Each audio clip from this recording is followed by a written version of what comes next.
that a means of pushing partly on the Marcos regime? You know, let me tell you, part of the reason that I came to Seattle had to do with going to work in the canneries, okay? Mm-hmm. And when you talk about labor organizing, that's where the bulk of the labor organizing was happening. Mm-hmm. So in terms of union, organized labor, right?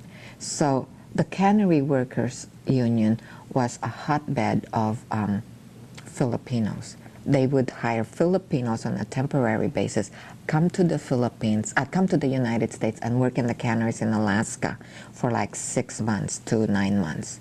While they worked in the canneries of Alaska, the KDP and many of the people here in Seattle did organizing work with the people in Alaska, because they knew that the people in Alaska were going to go back to the Philippines. So they did the organizing work here to talk about, you know, this is what the United States is doing. This is the support the United States is giving Marcos. Do you want to go back to the Philippines with under that dictatorship? Because in the Philippines, this is what's happening to people. You know, when they fight for your rights, when they fight for their rights, they get killed. You know, or they get, you know, they get sent away, never to be heard from again. The families get threatened, etc. So there was a connection.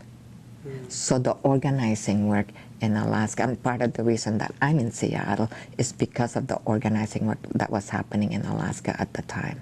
It's amazing if you think about it. I mean, there's the standard union organizing drive. When people think about it, it's all about, well, a particular union or a particular workplace. But this has, it gets much more complicated. It does. So that was here in the in Seattle, right? Mm-hmm. In San Francisco, I did it with California Blue Shield, mm-hmm. because they were the nurses that were de-skilled and the doctors that were de-skilled, and they were now being claims examiners. And what was happening to them was they were being stepped up. They were making them produce more than 500 claims a day to process more than